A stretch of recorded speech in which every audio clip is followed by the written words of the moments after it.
Well, morning, and thanks for coming for my talk, Digital Forensics, the missing piece of Internet of Things promise. I first warn you that I'm going to mainly discuss about the existing issues and the problems in the field and the gap that we have on digital forensics instead of providing solutions, right, on the existing issues that we have. But let me start with a quick introduction.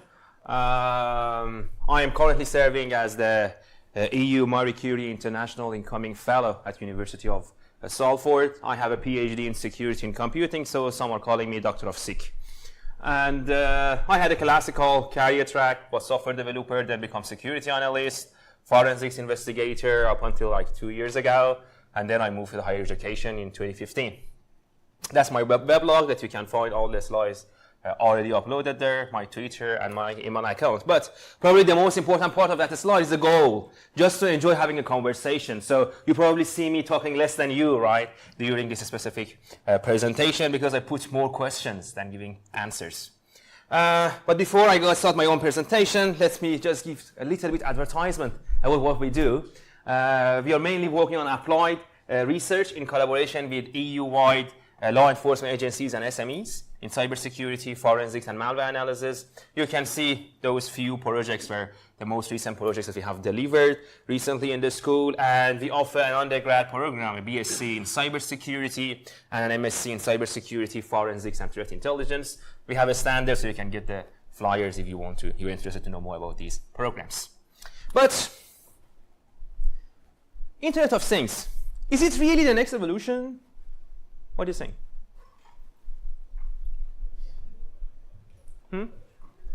What's new in Internet of Things? Can you tell me? What are the new things that we see in Internet of Things, so we can call it an evolution or some new developments? Smart meters, right? Yeah, sure. But what is the main innovation there? Well, academics are calling contributions, but generally speaking, what is the innovation? What's differentiating Internet of Things from the previous generation of computing, like pervasive computing, ubiquitous computing? Connecting things to the internet, right? Well, I remember when I was doing I started my MSc in 2005. My supervisor was telling me that, Ali, there's a new generation of computing called ubiquitous computing. It used to be called pervasive computing, but you know, in the ubiquitous computing, we have all devices connected to the same network and they're interacting with each other, right? I'm talking about 2005. And now we are calling them Internet of Things. So what you can see here is the names, the titles, the field has been changed, but it's similar thing that we do, right? We are having a smart connected things talking to each other in a more ubiquitous manner. So I would not consider it as a kind of evolution or evolutionary development, but gradual development of a technology and some name changes only. But these days, we see Internet of Everything almost everywhere, right? From agriculture to smart mobility, smart cities, industrial processing, industrial control systems. So it would be very difficult to find an industry or find a sector that is not touched by smart things and connected networks. This is the usual basic IoT architecture. We usually see a backbone network layer, which is hosted on the cloud. Then you are having apps, applications, usually on your mobile phones, which are connecting to the IoT devices. The IoT devices themselves, the sensors themselves, are actually sensing the information, serving the data on the cloud or on your network saving layer, and the users are getting access to it through the application interface. Well, you know, if you look into my career track, I used to be a kind of mobile forensics investigator for quite some time. Then I moved on the cloud forensics investigation. And when I saw that diagram, I think that's probably my natural movement to move to the Internet of Things, because, you know, I have done cloud forensics, I have done mobile forensics, and now we are adding a sensor layer to it, and we'll call it an Internet of Things forensics. So it was kind of natural move to myself, and I was thinking that, oh, okay, same thing, we are doing the exactly similar things that we have done before, just adding a sensor layer to it with a different type of data. But before I go ahead and talk about the real challenges that I faced, let me just share my, or I would say common definition of digital forensics and the definition that I am going to use throughout these slides when I'm talking about the forensics. Forensics is application of scientific techniques. So the technique that we are using should be scientific, meaning it should be proved, it should be practiced, and it should be repeated, right, by the other practitioners to collect and preserve evidences. So we are talking about identifying the evidence locations, collect them in a forensically sound manner, and then preserve them in a forensically sound manner from a digital platform in a suitable manner for presentation in a court of law. And that's an important part, because whatever we do, all our efforts are directed towards convincing judge or the juries that a specific crime has been happened, and these are the real evidences of the activities of the suspect. So you need to have all these three elements in an investigation, so you can call it a forensically sound investigation, meaning first, your method should be scientific. Second, you should collect and preserve evidences in a forensically sound manner. And third, you should prove that these evidences have been generated by a specific user's activities, right? So you should be able to link it to someone or a specific liable person or a group of the persons, right, that their activity has caused generation of those digital evidences. And we have a rule of thumb in forensics investigation.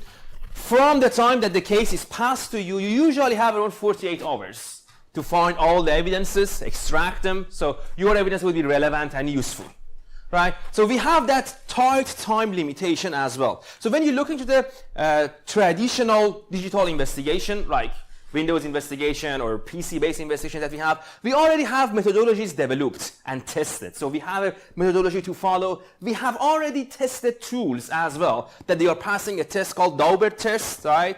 If your tool or your platform is passing Daubert test, it means it's acceptable in the court of law that your tool can be used for forensics investigation, right? And that specific, those tools are usually have gone through several cases in the court trials. So you can refer to them and say that as the other person have used the same tool in the trial somewhere else in the world, I am using the same tool for collection and preservation of the evidences. That's the usual practice that we have when we talk about digital forensics investigation. Right, so now with having these definitions in mind, what's the definition of forensics and the time limitation that we have, let's focus more on Internet of Things devices. Probably the first question that anybody asks is there any crime, is there any cyber crime happening using Internet of Things? So do we really need a digital investigation platform, method, tool for Internet of Things or not? If you want to show that there is a crime, you should show three elements: opportunities, motives, and means. Right, let's look into each one. Opportunities. Do we have any opportunity to compromise IoT devices or use them as a means to do further attacking or causing some damage? What do you think? Yes? Why yes?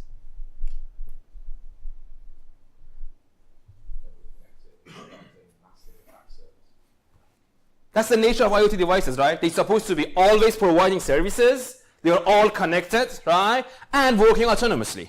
So, great opportunity, right? You are having some type of devices, some type of sensors, whatever you call it, some of those things that's supposed to be responsive 24 hours, right? All the days, and they are going to work autonomously, right? So if you can compromise, if you can get to them, you can just control the device remotely as well. So I would say there are lots of opportunities, and there's a huge attack surface in Internet of Things environment. What about means? Do we have tools or I would say exploits, vulnerabilities that can help us compromising Internet of Things devices? I think you can just name countless of them, right, these days. Okay, I mean, every single day you find these kind of vulnerabilities, and it's quite trivial to write exploits code for them, right? So there are tons of means to do that. But what about motive? That's an interesting element. What is the motive in compromising Internet of Things devices? What can you gain? What? Footholding to the internal network, right? That's a great place to be, right? So you can imitate the privilege of the user or of the owner of the IoT device and do the lateral movement on the network, right? And try to bypass the detections and being unnoticed in your lateral movements, right? What else? Data, because if it's a consumer IoT device, you can see that someone's in the house or not, for example. There are. I mean, many of the IoT devices are now collecting very private information, right? That you could build a lot of use cases around them, right? Ranging from the health information, go up until connected financial devices, right? They could even see transactions which are running on the network. Is there any other Mushif, yeah? You can turn virtual attacks into physical attacks. So you've got the method of actually getting physical presence, physical changes in the environment from a software attack. Exactly, exactly. See, many of these IoT devices are controlling physical environments. So if you can compromise them, you might be able to affect that physical environment as well. It could be that you can control the temperature, not much important if it is just a hall here, right? But it could be controlling a nuclear device, right? Or a nuclear platform, right? So you could cause some physical damages as well. So you can see there are most shifts out there. But before I continue, have you ever heard about any digital forensics methodology or platform for Internet of Things devices? Anyone interested? I mean, I have seen a lot of works on vulnerability detection, right? I have reported a couple of them as well, right? I have seen a lot of work on securing these devices. But when we go for the forensics investigation, let's assume that we have some devices compromised. How can we first detect them, that they have been compromised, collect the evidences, and preserve them, and follow a methodology for that? I think it's so vast, like Internet of Things. It's a term probably made by sort of marketing, but it's so vast you can't Exactly, right. It's quite vast, yeah. They're challenging forensics environments as well. You've got small systems, lots of stuff that the memory only doesn't touch the system storage. They are all embedded, so you can't just lift the storage out. Standard forensics investigation. Yeah, it's quite challenging, it's quite vast, right? But the crime is still there, right? I mean, potential for the crime, right? But I would say the main reason is who is going to fund that kind of activities? I mean, can you find any customer who is going to fund your time to build a tool for forensics investigation of IoT devices?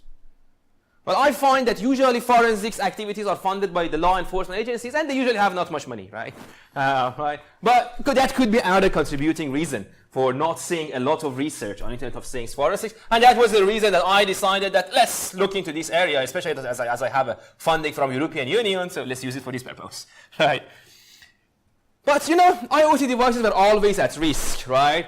In December 2011, ABC News has put that saying, at one point the penetration into US Chamber of Commerce was so complete that the chamber thermostat was communicating with a computer in China. Another time, chamber employees were surprised to see one of their printers printing in Chinese, right? And I'm not talking about 2017, this is 2011, right? So the state of art in compromising Internet of Things devices and the motions behind it is quite advanced. Usually fall into state-sponsored hacking groups. And they are really building tools, techniques, and procedures for compromising IoT devices. And IoT devices are always at risk. If you just follow the news, you keep seeing that more vulnerabilities are found on them. Even we have seen ransomware targeting IoT devices. The Mirai botnet was probably the one which hit the news, and everybody take the attention of everyone there, right? That IoT devices are at risk. And it has been these IoT-based compromises have been seen in a lot of cyber warfares, starting from Stuxnet, hitting Iran 2011, 2010, and then in January 2011, Iranian responds back by expanding the cyber war militia. Suresh mentioned that he is originally Iranian. I am originally Iranian as well, so we have two speakers, right, which are coming from Iran. But I remember back then, there was advertisement going to the public government advertisement that the government was looking to recruit 1 million hackers. I haven't seen that kind of advertisement before that. I seen after that, right, that the government actually advertising for 1 million hacker position, right? Anyway, but then in December 2011, they claim that they have hacked the US drone and make it to land in Iran. In March 2016, we have Iranian attacks on New York Dam. And go ahead, right? Cyber attacks of the targeted Iranian oil platforms. So we have seen a lot of attacks and compromises of IoT devices. So it is not if, but when your IoT devices are compromised, and then by compromising those devices, attackers get to other parts of network or other clients, and then a forensics investigation would start, and they want to know how far you are liable for that specific attack, right? Or how can you protect your devices? So that was the question that I had in mind, that since we have seen all these, what is the state of art? What are the previous researchers in the field of Internet of Things forensics? So this was the first framework that I have seen for forensics investigation of Internet of Things devices. It is called 1, 2, 3 zone approach. And then the same authors, by the way, this has been developed by friends in MMU University, right?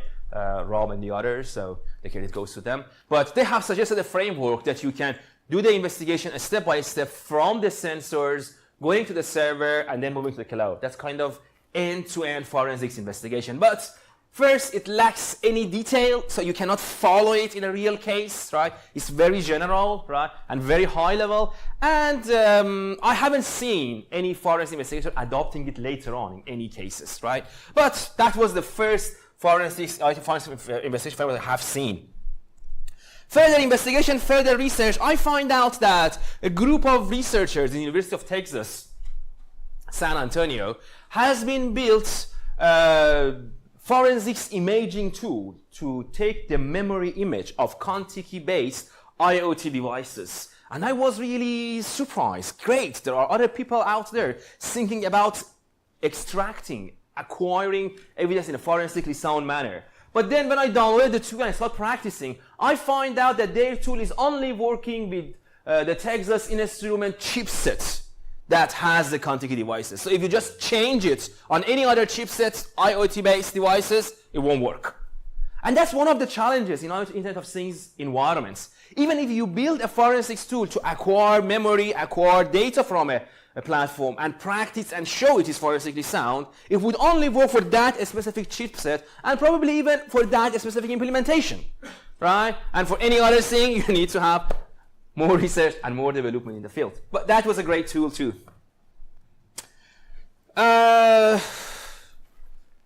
University of Illinois in the US, they have started working on building a platform for investigation of autonomous vehicles, right? So they have built a range of tools. They have tested against Ford, Fiat, if I'm not mistaken, it's Ford something, I can't recall, right? Car. And they show that how they can collect evidences from entertainment system, right? Infotainment system of the car specifically, and how they can preserve it in a forensically sound manner. They have even ported it as a kind of Python-based set of scripts and show how it works in the backtrack and then Kali Linux later on. A great development, but again, it was limited only to that specific car, right? And the car model that they have practiced with. I think they got it because of a project that they have received from the law enforcement agencies. Another development I have seen in Internet of Things forensics was a tool called Samigo, developed by ex-Samsung forensics investigators, right? They have actually wrote a software and a tool that you could connect it to your Samsung Smart TV, collect all the evidences from memory, from the data saved on the chip, right? And then preserve them in a forensically sound manner. They have even tested it. They mentioned that they have tested in a couple of cases, trials in the Korea, right? And South Korea. And presented the evidences. Again, I have got the tool, downloaded it, purchased a Samsung Smart TV, and it didn't work for my smart TV for any reason. Then I followed up. I had to reverse engineer some of the codes there, right? And I find out that the tool is very specific about the setup, the custom setup of your TV. So if you have purchased a TV in the United Kingdom, then this specific tool would not work, but you got to make some changes. And I don't know whether if you make those changes, it will be still accepted in the court of law or not, right? But that was a technique they have suggested. They had another technique for the chip off. I don't know how many of you have done chip off for the mobile forensics, but you could just take the chip out and take the imaging of the chip. But that seems to me, I mean, replicating the mobile forensics approach, right? You just take the chip out and then take the image of the chip. This one has been suggested by S.T. Watson for JTAG equivalents of for extracting information from Arduino chips. He is he was the chief forensics investigator in Intel. He has his own company now. But his suggestion was to take out the Arduino chip and then wire it in a specific manner that he has presented in his paper, so we can take bit by bit image in a forensically sound manner of Arduino chips. And he has shown that he could do it for different 3D printers, right? So, yeah, I have done an extensive research, and I was thinking, yeah, that's it. I can't find any other valuable work there, so I'm ready, right? I am ready to accept cases and investigation in Internet of Things. So I have been presented with a challenge, not mentioning the name of the group, but a law enforcement agency in the northern part of the UK. And they told me that, Ali, we have seen news of people being able to print their gun and print their bullets. We can provide you with any number of 3D printers that you like, but can you build a tool, technique, and procedure that we can follow when we find these things in our real cases and prove that this specific printer have been used to print a 3D gun or the bullet of the gun? Anyone has any idea how I can do that? Log files, yeah, good, yeah. I saw it from there too. I guess rather than look at the prints, I guess the obvious thing is take a person's computer and see if they've got 3D printing software. That's what it is. Yeah, but how can you look into the logs or look into the instructions that go to a printer and prove that it has been used for printing the gun? Because you could have the same sort of instruction and print something else. So forensically sound copy of it and then replicate it and reprint it. Yeah, you could show that it could be used, it might be used for printing the gun. But the other party lawyer can come back and say, yeah, the same instruction can be used to print 10 other things too. That depends, then you haven't got proof that way. Yeah. And can you link it and say that it has been printed by this specific printer? How can I prove that this log that I acquired from the printer was actually generated by that printer? I haven't put it in the printer. The issue is, many of these 3D printers are not having any metadata. Right, so you have the code, you have the scripts, but nobody can prove that these scripts were on the 3D printer, say, 2 years ago or last month, and it was not me as a forensic investigator that put these scripts inside that, because there is no timeline. Specific to that, since most 3D printers, for home use at least, are built quite shoddily in many instances. If you print another one, and if you have a physically print 3D gun, you can compare and look at where it's made mistakes. Sure, yeah, I agree with that, right? Yeah, but first you need to have the same material in the printer, right? That's the first thing. But forget that, right? You are in the trial, in the court, right? And the other party lawyer is trying to prove that you were wrong. He has like 100 case studies to build and say, see, I put these materials inside this printer, go to the same instruction, it's printing something else, right? But before that, he could come back and say that, can you prove that you were not the person who put these logs on this 3D printer and printed the gun yourself? If you do not have metadata, timeline analysis, you can't really prove that it has been happened, right? This is still an open challenge, by the way. It's like a year and a half that I'm trying to build that, right? And practicing with, if you can see, tons of printers, right? But I'm yet to come with a kind of repeatable scientific methodology that I can present and saying that this is the method you can follow, right? Any kind of help and contribution is much, much appreciated, right? But I was working on this, right? And we were doing the research, and they come with another challenge. They say, Ali, we have raided to a drug dealer, a drug dealer environment, right? I would say a house, and it was mansion, right? And we find a couple of Amazon Echo devices there. And we want to know whether we can collect any evidences from them. By the way, you have like 48 hours? No, 72 hours. And I was like, okay, I will start searching. I have spent like, from those 72 hours, 48 hours to just find out if there is any evidence, any research on how you can collect evidences from Amazon Echo devices. Have you came across anything?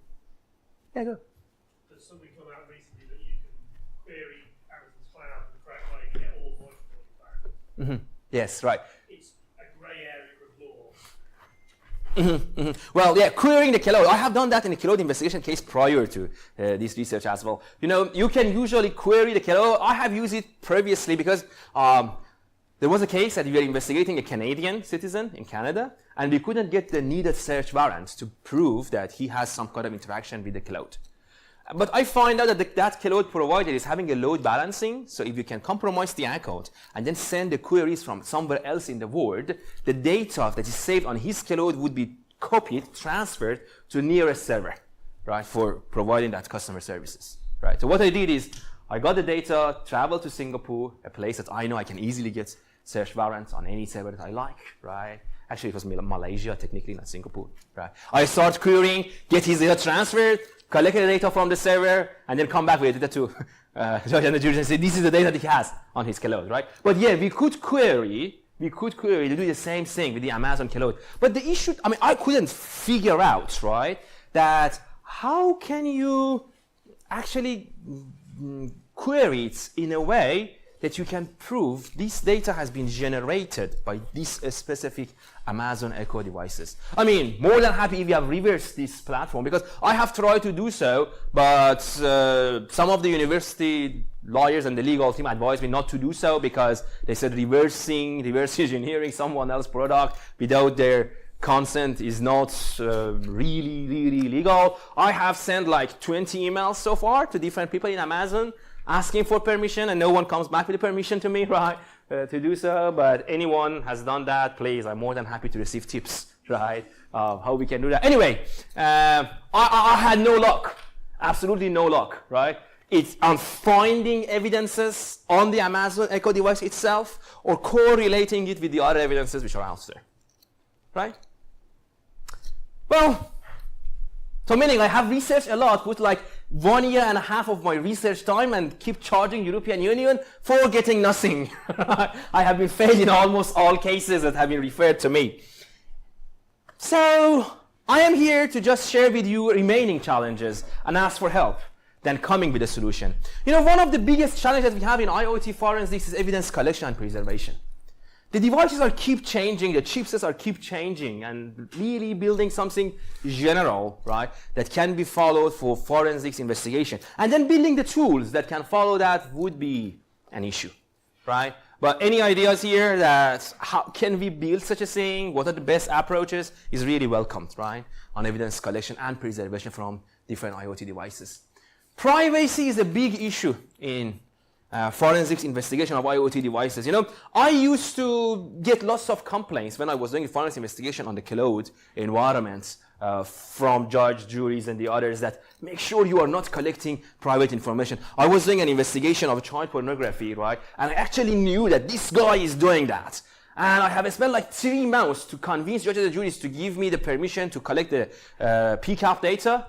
And said, no way, right? I can't give you the permission to put a sniffer in front of the server, so you can just. And I asked him to give you permission to collect the net flow data. You know the net flow data, right? It's statistics only, right? And then I could correlate that. See, this guy have been downloaded or have been uploaded 2 kilobytes of data. This net flow data showing the same 2 kilobytes of data. So this is the same thing. He is doing that, right? But it took me like 1.5 years, right, up until I could just get the permission to put a sniffer there and then prove, right, end-to-end forensics investigation that he is involved in that specific case. But see, I am talking, I mean, that specific case, I wanted to only collect the network data from someone that I have reasonable evidences, right, that he's doing something illegal, right, and I go through that very hard time to get the search warrant for that. But imagine that you are going to get a search warrant for a Internet of Things healthcare monitoring devices, right? Good luck. Okay, there is no way for the user. I mean, say you are doing an investigation, and at the end of the investigation, you find out that he's not guilty. But the user can't do anything to change his health statistics or health data, right? I mean, you could say that in the other cases, I could do the investigation, I find a couple of username and passwords, you will go and change username and password after the investigation if I find you not guilty. Fine, right? But what? What can I change on his health records, right? Anyway, so privacy is a big issue there. Evidence correlation. As a couple of you have been mentioned, we could correlate evidences from the cloud with the IoT devices information and then link them to each other. Well, fine if you are talking about 1 or 2 IoT devices and a limited amount of information. But say you are an Internet of Things service provider, and you have a cloud service provider at the back as well. And then you want to find out which of these IoT devices have been compromised, right? Or how they have been compromised. How you can correlate all these data, considering that majority of these IoT devices doesn't have even a timeline, right, properly on their devices. And we have tons of legal challenges, as you could imagine, in Internet of Things forensics. So these are the future directions that I have put there: building privacy respecting digital investigation, big data for evidence correlation, firmware and OS specific method for data collection, IoT centralized and distributed logging capabilities, and reverse engineering of IoT embedded codes. What do you think? Is that all the thing that we can do? Can you add anything? Or you are saying this is totally wrong, don't take this, right? I have another suggestion. Better thing to do. Well, it's becoming regulated, isn't it, digital forensics? Hmm? There's, the UK assesses a change in the way that they allow it to be used in court. Yeah. So regulatory wise, there will be large changes in this area. Mm-hmm. Mm-hmm. So I don't know, probably need to include that in some way. Yeah. Courts will Yeah. just generally accept now. There's an accreditation process that you have to pay for. Yeah. Well, that's right. So we can have more working on the paperwork and the legal manner, and then educating those who are making the decision as well in this area. Yeah. It's That's, almost though, we talk about mobile devices, mm-hmm. we're almost at the point with mobile, where we were with mobile devices in 2010. Exactly. We've got, 50 different operating systems, hundreds of chips, Mm-hmm. Mm-hmm. too many different ways of doing the same thing. Right. And mobile devices have now evolved into Fairly matrix understood. Yeah. system-wise, Yeah, that's actually something that I am thinking would happen for Internet of Things devices. I could be totally wrong, by the way, right? That if you go back to 2010, right, on the mobile devices, we have all range of mobile phones. There's 100 mobile phones produced in China only, right? But these days, there are fairly a standard type of mobile phones that you have. I mean, initially in 2015, when I started my research, I was thinking that the same trend would be happening in Internet of Things. I haven't seen it yet, right? Because, unlike mobile phones that they are having very specific usage, right? So you say that call, SMS, apps, right? For the IoT devices, you would have a wide range, different range of devices. I don't know whether it would happen or not, but yes, if one day we have that standards in place on the development side, we can easily come with the forensics. Yeah. Two things. Your comment about respect for privacy, how is that problem solved in traditional offline investigations? You can request people's medical records. There's a process around that. You can request you can have people monitored and followed by law enforcement, and there's a process around that. Is it just going to apply the same legal standards to evidence collection? Right, well, the thing is that on the privacy respecting forensic investigation on traditional platforms, right, what we do is we have two main approaches. First is revealing information based on prior knowledge, right? So, for example, a forensic investigator who would like to get access to the record X should show that he has already have access to record Y, right? And this is usually linked to each other, these two records. And then the judge can decide whether record X can be given to this guy or not, right? That's one approach, right, to do so. The other approach that I'm seeing is implemented a lot these days is using artificial intelligence. So instead of getting a human being analyze an evidence, we get the machine to analyze the evidence and come with a percentage of confidence, right? With this percent of confidence, I think the machine thinks that this specific piece of data is relevant to this case. Right? So if you see these fuzzy-based forensics investigation techniques, I don't know how many of you are familiar with that, those are usually used for this kind of prediction, right? Because, there is no privacy rules or regulations at the moment around about a machine knowing something about a human being. But there are rules about a human being knowing something about another human being, right? So that's another way around it. I'm seeing a lot of expansion on using machine learning-based digital forensic investigation for protecting privacy. Right? Obviously, there are other usages as well, but privacy is one of the concerns that can be addressed. But when you are trying to do the same thing for Internet of Things devices, what will happen is the nature of data is different. For example, I don't know, say, when you are looking at the traffic generated by a heartbeat recorder, for example, right? what kind of other data should be provided or should be given to the forensic investigator so you can say that, no, you can have access to this data. You get me? Right? So we cannot build that chain of evidences, so we can link and say that this evidence can be released for a forensic investigator based on the search warrant that they have, right? But yes, I have seen researchers trying to implement the same thing for the Internet of Things devices. Right. The other thing you've got there is that those Internet of Things are pretty soft targets for forensics collection. They are complex and people don't know exactly how they're built, but there's very few of them have disk encryption, very few of them have hard security. You look at modern mobile phones, they're relatively hard to forensics. Exactly. Right. On there, you've got nothing about IoT vendors hardening their security posture.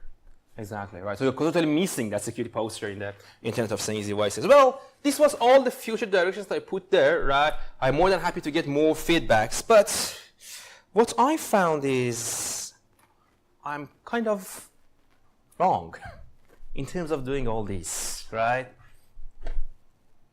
Look at this video, and then I'll continue my.